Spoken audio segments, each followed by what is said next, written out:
Chapter 2. Discovering the Secret Self. Human personality is immensely complex. A person is far more than a name and certain physical, mental, and emotional characteristics. It is strange that we ever feel we know others at all, when the slightest examination of our own psyche reveals at once that we know scarcely anything about ourselves. We do not even dwell alone in our own bodies, are for the most part a battleground for opposing sides of our nature, and as one assumes command, then another, we present the constantly changing colors of a chameleon. Our many selves. A man engaged in concentrated effort often talks to himself. One part of him sits in judgment on the other, so that he gives vent to little exclamations of exasperation such as, "You can do better than that, Henry, old boy," or "Don't be such a bonehead, you can get it." In this apparent division of the self, one half assumes a nature that appears above reproach while the other apparently has the personality of a mischievous, recalcitrant child. If you ask Henry which of the two he is, he answers that he is Henry. If you ask him who is talking to Henry, he achieves a look of utter blankness, manages to answer at last that he's only talking to himself. Well, it isn't just a way that Henry has, it's a way that all of us have. We house within us not one nature, but many, not one self, but a whole myriad of selves superimposed upon each other like endless reflections in opposing mirrors, and not one of these selves is our true self, not even all taken together, but another truer being hidden within, timeless and eternal and unchanging. The conflicts and oppositions of the many sides of our surface nature are directly responsible for the prevalence of that psychological disorder called schizophrenia. The schizophrenic is disoriented with the world and himself through intense inner conflicts waged by several of his different natures. In extreme cases, one, then the other, takes over, so that he is possessed of several distinct personalities, each as different from the other as night from day. A number of clinical cases of this nature have been studied extensively, one has even been made into a best-selling book, so that by and large people are finally becoming aware of the wavering, mystical being each of us really is. The psychologically sound person is one who takes charge of his own personality, refuses to allow himself to be influenced by the wind, imposes a discipline upon himself predicated upon the goals he wishes to achieve. Yet despite this taking charge, despite the discipline imposed upon the surface nature and inner parts of the psyche, the psychologically sound person must remain subservient to an inner hidden part of his being, that indestructible and bright core within that sustains him and gives him life. If he does not, then a sickness of all his parts aggrandizes his ego, disassociates him from reality, causes him to assume the psychologically functional disorder known as paranoia. His blown-up ego then has shut him off from the supporting and sustaining secret self, and he is heading directly for destruction. Most of the dictators of our modern political systems have been of this type, carrying their countries and themselves to destruction in a blind and headlong rush. Infinity in the finite. It becomes obvious, once we give it close consideration, that man not only is at war with nature, but actually is at war with himself. We are such battlegrounds within that often we cannot contain our turmoil and our entire psyche becomes permeated with a sickness that makes it of little use to the world or ourselves.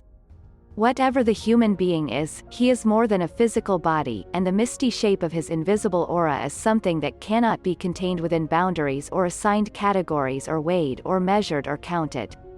All that we are and can hope to be as mental, is the essence of some gigantic intelligence in the lap of which we nestle and from which we are fed and nurtured as if from subterranean springs. This gigantic intelligence is the secret self of the universe, it is also, paradoxically enough, the secret self of each of us. No amount of rhetoric prevails against disbelief, no argument dissuades the man of faith. Still, the enigma is there. How is it possible that something infinite in size and scope, like a universal mind, can be housed within the tiny, finite body of an individual man? To be infinite is to be one. More than one of anything infinite automatically is not infinite, for anything infinite occupies all the space there is and therefore does not leave room for anything else. Thus anything infinite is exactly the same as anything within it, for all of anything infinite has to be at each particular place at each particular time. Now this may be a pretty hard dose to swallow, but it is perhaps as scientifically sound as the quantum theory of physics, and what it essentially means is this: if there is intelligence behind life, and there is every reason to believe there must be, then all of that intelligence is innate in each creation of that intelligence. Thus universal mind or the secret self is complete and entire within each of us. We have only to discover it for its power and perfection to be ours. But neither the search nor the finding are easy. We are so steeped in our egotism, so insisted within our myriad surface selves, that vision to penetrate the illusion is hard to acquire, is developed only by arduous mental effort and spiritual discipline. Underlying all the turmoil, supporting the contest between the surface selves, giving each life direction and purpose, is the garden from which springs personality, the secret self, a place of calm and certitude within each of us. There is no struggle in the secret self. It knows. Its mere act of perception as an act of creation, foreseeing precedes being in this most mental of all places where thought and idea are always prior to physical fact. Behind the wall. Carl Jung has stated that most people confuse self-knowledge with knowledge of their conscious ego personalities, so that anyone with any ego at all takes it for granted that he knows himself. Actually, he knows only the ego and its contents and seldom has little if any knowledge of the vast and shadowy areas of the subconscious from whence all the impulsions and compulsions that form his active life spring. No man is free who feels that his motivations originate in his conscious ego personality. He is moved about in life like a puppet by the subconscious, and all his elaborate reasonings and painful arrivals at conscious perception are made after the fact of his commitment to certain ideas and actions, never before. Between the surface self and the secret self lies an opaque wall, impenetrable to the gaze of the ego and yielding its secrets only to one who has expanded his consciousness beyond the limits of his conscious mind. The materialist who prides himself on never accepting anything but a proven physical fact has merely accepted blindness as a condition of his being, and what he thinks as freedom is simply servitude of the highest degree. Turning one's back on the subconscious does not obliterate it. The individual is sprung into being not by an effort of self, but comes performed by something other than the ego that fronts his consciousness during life. The question is, who is the true resident within, the ego that grows from experience, or the life force that animates from the beginning? Reflection leads us inescapably to the conclusion that the true person within is the hidden dweller in all things, that the ego is only a mask donned by this out for its secret delight.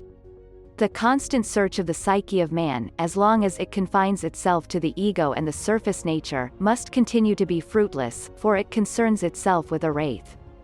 To truly know man, his actual nature, origin, purpose, destiny, the deeper regions of consciousness must be probed. These are all subconscient, make up the vast, jumbled, tremendously powerful, even frightening mental area below consciousness. Who knows what things are possible to this area of man's being? Sigmund Freud, having exposed its awesome powers, is reported once to have confessed that he created the dogma of his sexual theory of human behavior because some powerful bulwark of reason was needed against the black flood of occultism that might spring from the subconscious. Yet it is just that occultism, just that black flood that most needs to be studied, for the secret self lies there. The unuttered part of life. The Ouija board and divining rod are not just parlor games or the tools of crackpots, but are the best of illustrations that within us there is a being enormously different from our surface selves and which has powers of perception and knowledge vastly greater than our conscious minds. A man with a forked hazel stick can find water beneath the surface of the ground, and this remarkable feat is true not because there is any affinity between the water and the hazel stick, but because there exists in the subconscious of the man a means of perceiving that water underlies a particular piece of ground. The stick turns downward and points out the water because of unconscious muscular reactions on the part of the man, but he will swear it does so of its own volition, and to the degree that the turning down is originated by the secret self and not by his surface self, his claim is true. In any case, the stick turns down, the well is dug, and water is there. The man couldn't have seen the water, the stick couldn't have known it was there. Some other thing, some invisible force was at work. That thing, that force, is the secret self. Thomas Carlyle wrote, "The uttered part of man's life, let us always repeat, bears to the unuttered, unconscious part a small unknown proportion. He himself never knows it, much less do others.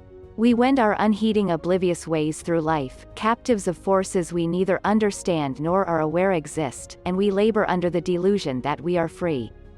This blindness has not been forced upon us because of our relationship to life, nor is it necessary in order to preserve our sanity or individuality as some casuists would have us believe. It is simply an inevitable step in the evolution of mind out of matter, and even now is being transcended by those individuals sufficiently evolved to correctly perceive the secret self and its existence within. Mind seeks to know, its goal is a constantly increasing awareness.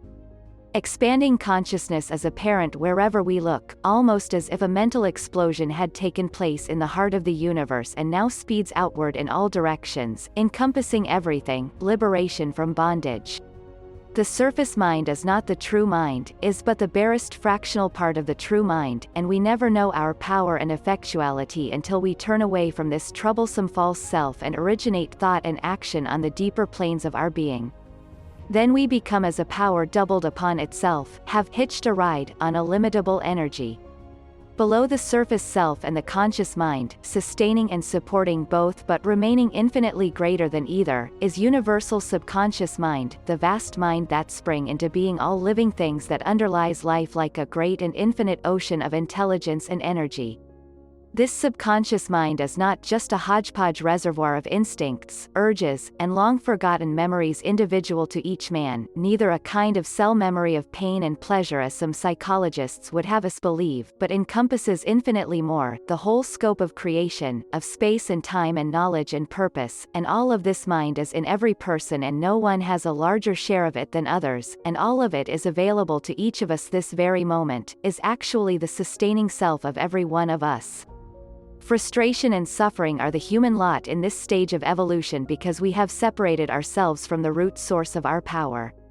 This has been done as consciousness has evolved into self-consciousness, for the particular stage of self-consciousness at which we have arrived as embryonic, is only self-consciousness in the narrowest sense of the word, delimits itself by the boundaries of the physical senses and therefore makes of itself a tiny speck in an infinitely large and living universe. It is small wonder that we are blinded to the beginnings and ends of life, so tiny is our newly acquired sense of being. Yet even now it reaches groping and hopeful hands toward an alliance with its greater self, and it is this alliance that will finally liberate it from bondage to the flesh, from the limitations of space and time and matter. The other person in you. All this may sound pretty obscure, even occult, and since the average person today is so grounded and steeped in materialism, there may be those of you who balk at this point and say, "Prove it. Show me evidence of universal subconscious mind." There is evidence aplenty. Various hypnotic techniques are continually exposing layers of the subconscious that indicate that they are not the personal property of the person under hypnosis. For example, Miss Jones may be hypnotized and recall intimate details of a life not her own, so that the unwary researcher will be led to believe that she is recalling a life lived previously. Such evidence is continually offered in support of the reincarnation thesis, but no such actual proof ever has been forthcoming. People under hypnosis have spoken languages they neither consciously understood nor ever had heard, described in detail places and times where they had never been and could not have conscious knowledge of, literally performed all manner of clairvoyant feats that indicate the amazing power and scope of the subconscious, and the indisputable evidence as of a single entity only, existing in all persons but the individual property of none. Someone else lives in your body other than the surface mind which you have long regarded as yourself, a bigger, finer, more dynamic, more gifted, and powerful person than you ever have imagined yourself to be, but your true self nevertheless, the real you. Its action and power are behind every thought and move you make, and if your conscious mind is opposed to this real self, then you are torn on the rack of indecision and opposition and meet nothing but frustration and disappointment wherever you turn. But once your conscious mind and surface self are lent as tools to this subconscious self, then of a sudden you are a whole and glorious thing and you find yourself proceeding along life's pathways with surety and power. Your senior partner. To fully uncover the secret self is no doubt the final goal of evolution. When the inhabiting spirit has fully emerged from matter, then the Godhead will be revealed at last with all its conscious power and infinite realization. The man who joins this irresistible tide is swept onward by unsuspected energies to accomplish feats far beyond his poor mortal self.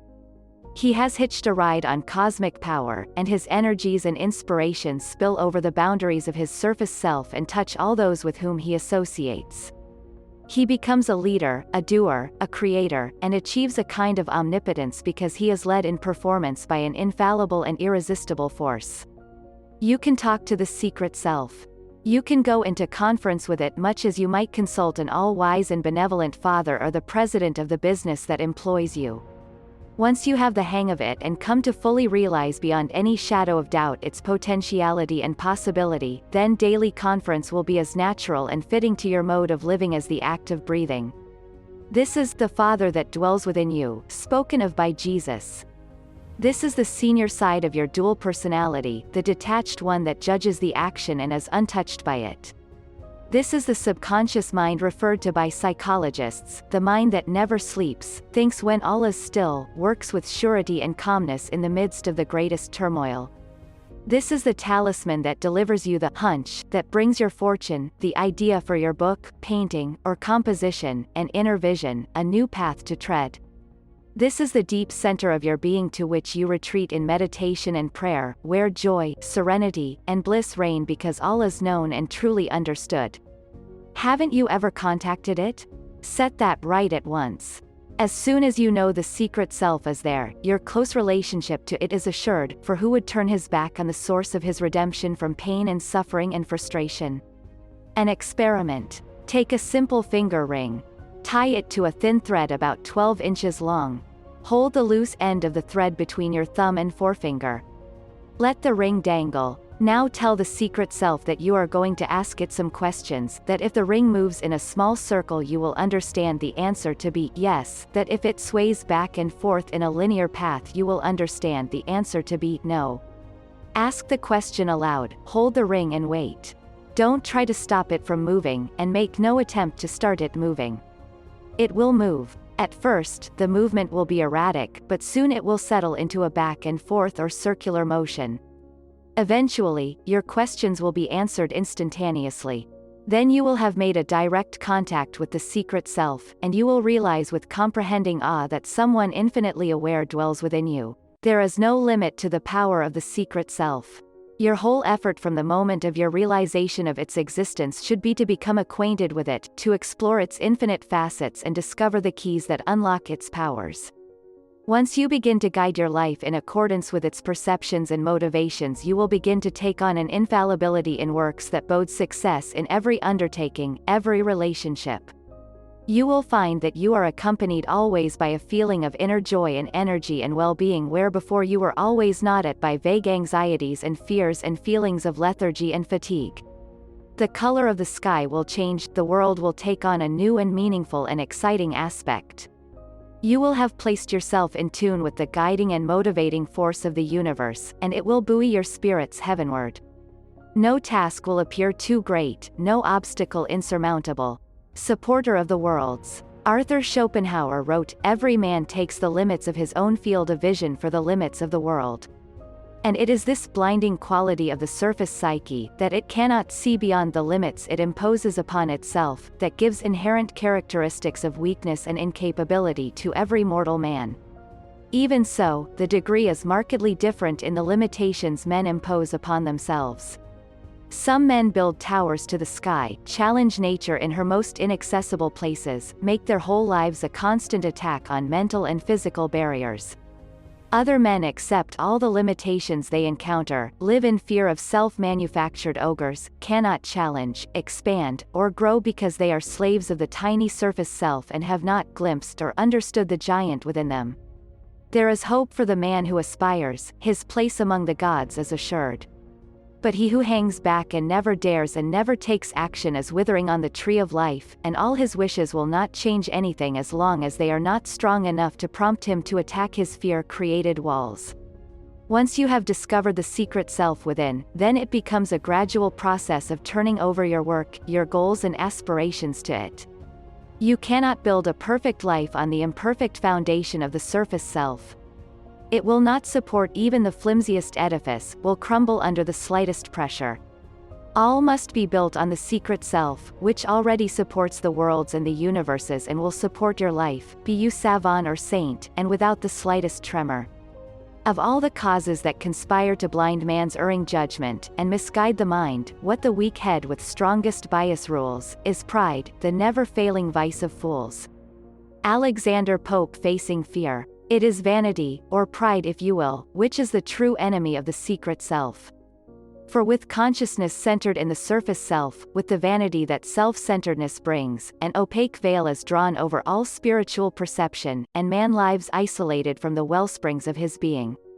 He may struggle through life many years in this summer, attacking his problems and pursuing his goals with the persistent energy of an enterprising fly, but eventually he must be brought up short by the realization that he simply is ineffectual and he had best find a new blueprint of thought and action or give up the ghost altogether.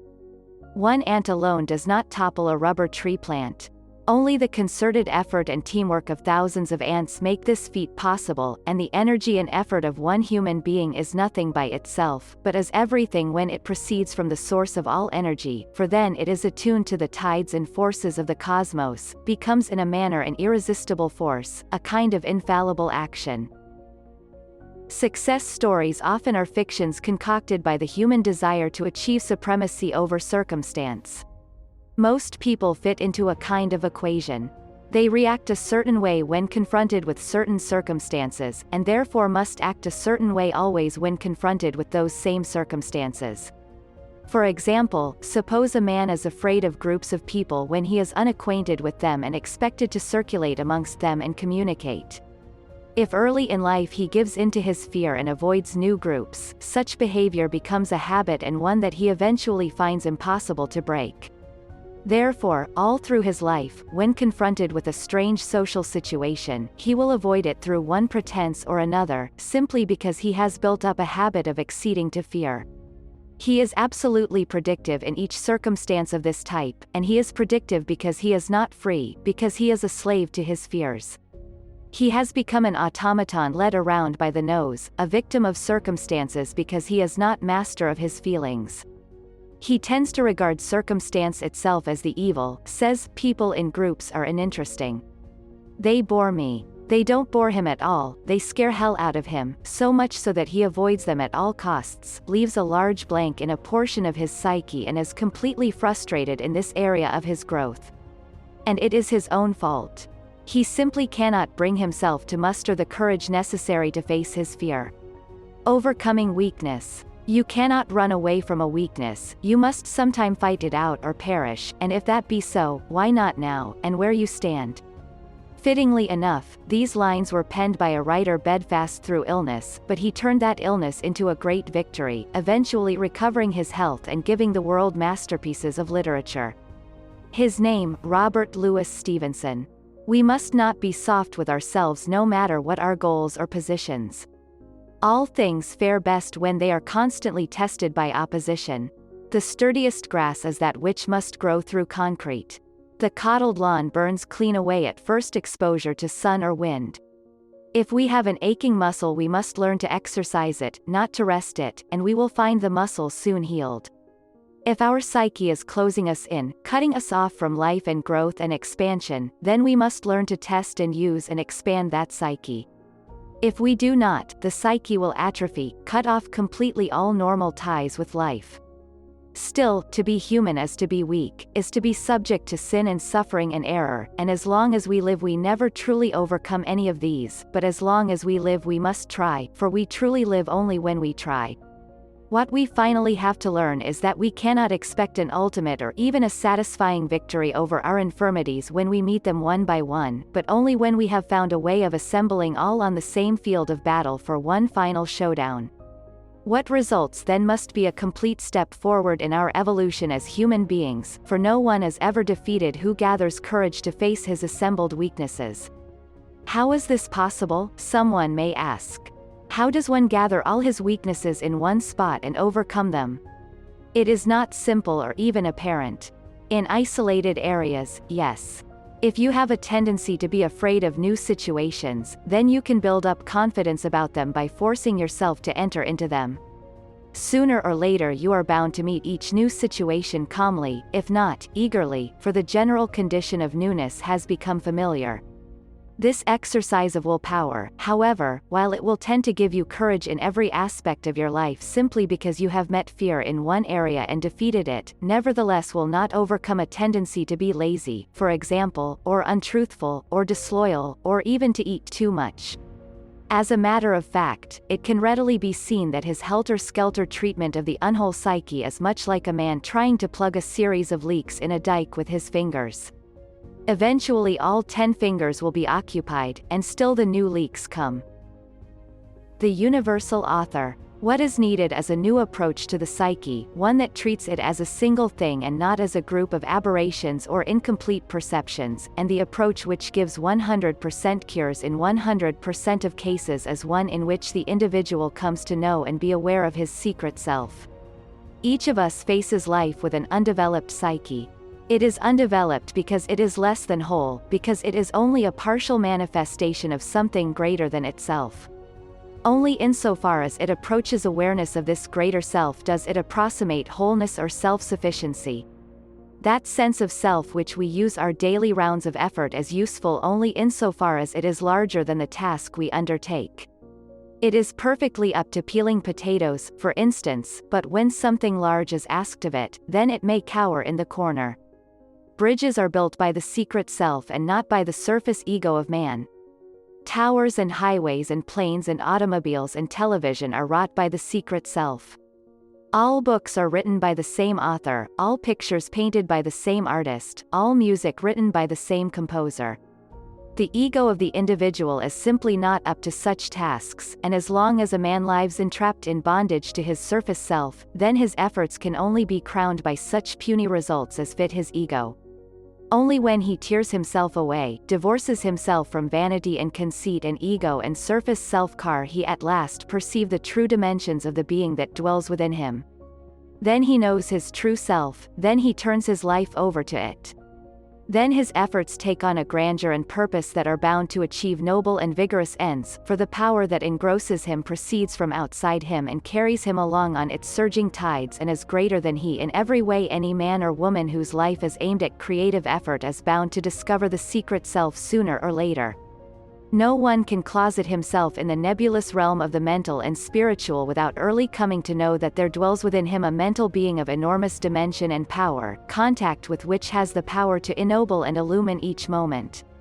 The author seeks his muse with all his heart. The painter pauses with raised brush, awaiting inspiration. We are moved from within toward each aspiration, provided it is loftier than the limitations of the surface self, and so the world belongs to those who aspire, who dare, who try, for all aspiration is only effort against the prison of the surface self, and all such effort is the alchemy by which the common clay of our little egos is transmuted into something transcendental and precious. An artist finds his talent. A number of years ago there lived in a poor section of a large city a man who had given up the years of his youth to perfect his art. He lived meagerly on what few pennies he could earn making charcoal sketches in waterfront bars, and he spent every moment he could spare in front of his easel. He painted ships, every conceivable type and kind, at sea, becalmed and in storm, in port, loading and unloading, ships under sail, ships under steam, sleek yachts, wallowing freighters, men o' war. He loved the sea and he loved to paint, and by the amount of time he had spent at each he should have mastered his art very well, but he hadn't. Somehow it escaped him. His paintings were not amateurish, they exhibited the hand of a craftsman, yet they always seemed clichés, as if they were saying something that had been said 1,000 times before. People would look at them and even comment that they had seen them before. They hadn't, of course. The paintings just contrived to look like others that had been done. The painter realized this fact only too well. His work was intensely dissatisfying to him. He often would relate that when he first was struck with an idea for a new subject he would be deeply elated and would set to work with a vengeance.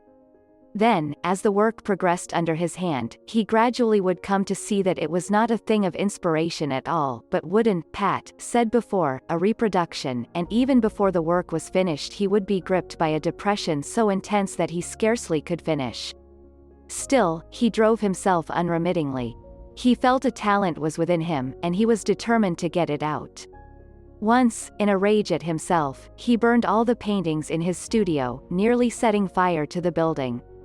Another time he was so furious at his hand for its clumsiness that he badly lacerated his fingers, intent on cutting them off.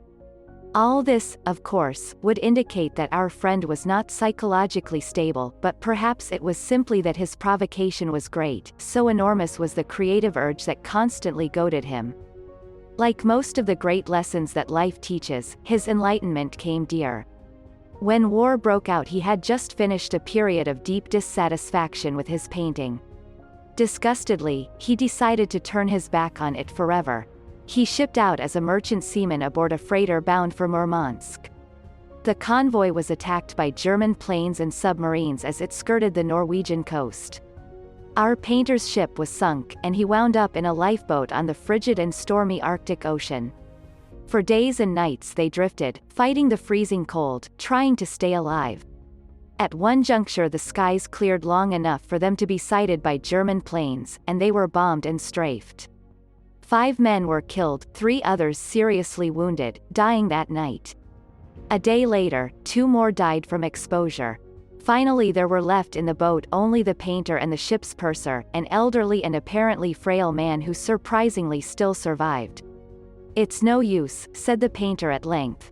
"There is no hope for us, and we might as well slip over the side right now and be done with it."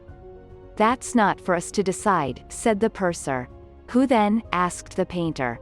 The purser sat calmly, and his eyes were kind. "Do we decide to be born?" he asked.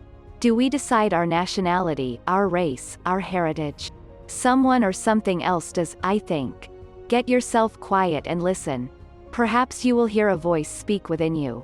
Then you will learn whether you are to live or die." The end seemed near. Surely it was useless to struggle further. For the first time in his life the painter was able to give over direction of his destiny to something other than his own ego. The bitter cold of approaching night descended on them. Just before dusk a British seaplane swooped out of the fog with a roar, saw them, landed on the sea, took them aboard.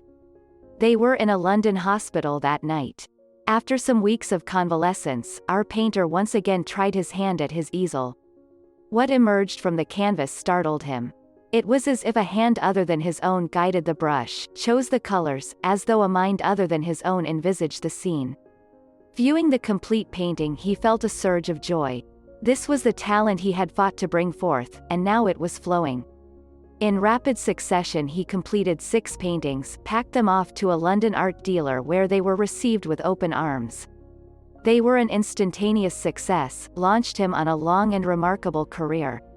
Years later he was asked about his early period of struggle and how his talent happened to mature. "It didn't mature," he answered. "It was there all the time. I just never could bring it out because I thought it belonged to me. As soon as I was able to see that it belonged to a being greater than I, it emerged of its own accord and used me, where before I had been trying vainly to use it." Mystical, yes, a kind of cosmic perception by the artist of his muse, but a far greater secret is hidden here. Our painter stumbled upon the psychological relationship of ego to secret self that brooks no failure, that inevitably leads to success, for it is relationship in which all thought and action proceed out of a universal intelligence and omnipotent power that makes each work absolutely effective. Fall from grace. Our consciousness is anchored falsely in our surface selves, and it is this delusion that is our fall from grace, for by it we do not know who we truly are and fancy ourselves as tiny isolated selves in a vast and overwhelming universe. The gradual opening and unfolding of consciousness to that point where the vistas within our psyche are revealed as the goal of evolution itself, as life and intelligence and being manifest out of matter, eventually control and dominate matter. As long as we remain chained to the illusion of the surface self we are but puppets of sensation, reacting this way or that to every situation that confronts us, little more than absolutely predictive ciphers in an equation aimed at producing the free, thinking, omnipotent man. Yet this condition of freedom and omnipotence needs only perception, for without doubt the mere act of perceiving the secret self is akin to becoming one with the secret self. How then shall we see? How shall our eyes be opened? Perhaps the most important step in discerning the secret self is disillusionment with the effectiveness of the surface self, for how is it possible to see when we still rejoice in our blindness? So it is that spiritual awareness, psychic enlightenment, seldom come to one in youth, for youth is preoccupied with the senses, pursues all manner of sensual inamorata, and is for the most part completely oblivious of the prison which the senses have erected. Passing years bring the disappointments, the frustrations and inadequacies that cause the seeking soul to cast about within psychic realms for a new foundation on which to erect a more reliable and effective sense of self. When this comes, eventual enlightenment is assured, for no one seeks but he finds, knocks but the door is opened. The mere act of turning away from the senses and the surface self seems sufficient.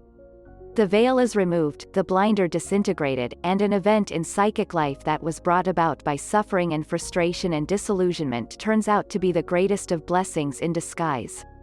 A new world is revealed. The death of the surface self actually turns out to be a new birth. Resignation of the senses from control of the person turns out to be a seizing of the reins of the life by a new and dominant and effective force. When the inner eye of the soul is opened, there descends upon the whole being a unity of parts and force, a vitality and serenity that remake that life completely, that lend magic and grandeur to everything that is touched or taken into consciousness. Who sees with equal eye, as God of all a hero perish or a sparrow fall, atoms or systems into ruin hurled, and now a bubble burst, and now a world. Alexander Pope. Path to Illumination. While it is true that perception of the indwelling secret self ordinarily comes to harassed mortals only after much suffering and disillusionment, nevertheless there is a path by which such suffering may be avoided in the main, provided that first the soul is dedicated and sincere in its desire to make the discovery. The secret self is never discovered alone within, but at the same time is discovered in all places, in all beings, and is found to be the same in all. Different forms of life are merely disguises donned for the moment by the single self that underlies all, that truly is all, a play in which for the moment the divine is hidden, in which for that moment it actually has become in entirety each of the things it has become. All the power and effectiveness of the Supreme is within you, is yours to use, and is also in everyone and everything else, existing there behind the curtain of ego consciousness, waiting to be discovered. Therefore there is a tremendous underlying equality to all things under the sun. Each is sprung from the same substance and has inherent within it the same omnipotent being, and we are not each of us different and individual and separate except insofar as we are incomplete. To be complete is to be the secret self, whole and entire, without reservation or error. The most painless path to illumination, to perception of the secret self, is thus to arrive at a desire to know the truth that lies behind the surface facade of the senses, and to seek this truth not only within but without, in every person you meet as well as in yourself. Once this sense of absolute equality of things and people begins to make itself known to you, then you will detect a presence in each stone and clod, in each tree and plant, in each animal and person you meet, locked in a prison dictated by its form to be sure, but a presence pure and simple of the secret self, which has chosen the masquerade for its own purposes and is not truly locked away from consciousness of its real self, but even now is developing it as we brush at the veil that separates us from our heritage. Once a man senses the presence of the divine in all things, he is able to arrive at a sense of equality that makes him in some secret and inviolable corner of his being untouched by victory or defeat, pleasure or pain, position or prestige. He becomes so intent on doing the work of the secret self that he abandons almost altogether the uses of the ego and so achieves a kind of selflessness in his appearance to the world. Equality is a perfect psychic position, but is impossible to the ego, which seeks forever to be better than all the egos around it, and if it is not better it is convinced it is worse, and so either becomes blown up and blind or wounded and fearful, and thus provides the worst of all psychic bases for dealing with life, love, and accomplishment. To be equal is to be unafraid. To know that there inhabits all others the same being that inhabits you is to achieve a psychic confidence that enables you to place your life and hopes and energies in the hands of this being without a qualm, with absolute certainty that you will be guided to perform that work that you must do, in the best of all possible ways, at the best of all possible times. The phantom material world. It is an established fact that our five senses perceive but the tiniest portion of the almost infinite spectrum of vibrations that prevails in the universe, that 1,000,000 times more remains untold about each thing than can possibly be perceived by sensual means. Whistles can be made which are imperceptible to the human ear but are easily heard by certain animals. The frequency of vibration we know as light is strictly bounded as to the range that has an effect on the human eye, but nevertheless we know there are variations in what people can see. Some are color-blind, others nearsighted, others farsighted, some have an artist's vision, to others materializations appear, as to Bernadette at Lourdes. In short, the materialist who prides himself on accepting nothing but the evidence of his senses as accepting the sketchiest of evidence, he actually prides himself on his blindness, accepting things as facts on the basis of knowing a mere 1/100000th of their total qualities. He would not dream of entering a business deal with such meager knowledge, but accepts the world and others and himself on such evidence and rears like a reluctant stallion when it is suggested to him that he lives among phantoms. Focusing attention on the ego and the evidence of the senses as the veil that hides the secret self. The senses themselves are not the veil, only the impression they give that they are conveying to the observer the total aspect of things. Nor is ego inherently a veil, only the impression that it gives through completely dominating the consciousness that it is the actual self of the person. Hung up in his sensual world and totally immersed in the ego, a man has no chance to perceive the secret self. The clarion call sounds but his ears are not attuned. With his tiny and incomplete knowledge he keeps entering into things without perceiving their true nature and ultimate destiny, and therefore his path through life is marked mainly by suffering and defeat, though occasionally the purpose of this ego will coincide with the ends of the divine, in which case he willingly falls victim to his own duplicity, convinced that his little machinations have moved the world. The end of his ego is certain still, for it is but flotsam adrift on a surging tide and sooner or later destroys itself by pursuing its separate ends. Resignation and aspiration. To let go of ego is the thing to be done. To get outside of and free from the grip of the senses is the only path to discovery of the secret self. Many people are brought to their knees by little before they let go of self and achieve equality through resignation. Many of the most brilliantly recorded illuminations have happened in this manner. Out of the utmost defeat and degradation of the human soul have arisen its most inspirational moments, but it is doubtful if any human being would willingly choose such a path for an end that is vague to him in the first place. Mystics who have discovered the secret self through mental and spiritual concentration report that even they have experienced a dark night of the soul as the ego was surrendered. Evelyn Underhill chronicles many such transfigurations, and all were preceded by a period of deep spiritual and emotional depression, such as Christ had in the Garden of Gethsemane. It is no easy thing to surrender ego. It is a kind of death. But it must be cloned before life can be enlarged by the expanded consciousness that results from complete possession of the individual by the secret self. The quality above all things that is required is courage. You must push off, the jump must be taken. Lyrically, it is almost exactly as recorded by Dustin Smith, a free fall parachutist. The first time you go into a free fall is the weirdest. You have no idea what is going to happen. You are terrified on the first step. Then you look down, like God. And the ultimate is going away from the plane. In this you're free and you're purely responsible for yourself. There is a real moment of truth when you reach for the cord. You come down absolutely elated. You've done something that in one way seems ridiculous, but in another way makes great sense. Now it is not recommended that any seeker after truth adopt parachuting as a means to illumination, but there can be no doubt from Mr. Smith's observation that pushing off from the safety of an airplane into the unknown dangers of the sky is almost exactly like the spiritual step of pushing away from the ego and surrendering one's life to the unknown guidance of the secret self. They both require courage, they both exemplify a search. They both typify man's aspiration to pierce the veils that blind him. The country beyond. The end result of transfiguration, of illumination, is for the ego to be properly subordinated to the divine, but before the secret self can even appear to the aspiring soul there must be a prior period of time in which the edge of the importance of the ego is gradually whittled down until it no longer occupies the whole consciousness, until there is room within the awareness for light to enter, for the divine to be revealed. Some people are so immersed in the workings of the ego that they haven't the faintest idea what is meant by subordinating it to another principle. To them the ego is the beginning and end, the sum of all existence, and according to how they gratify this surface self by power and position and victory they feel they have achieved success in life. The truth is that the surest way to ensure against success in life, the success of arriving at a grasp of the meaning of existence, is to continually gratify the ego. What results then is a blindness by limitation, for the ego, being small, cannot see beyond itself.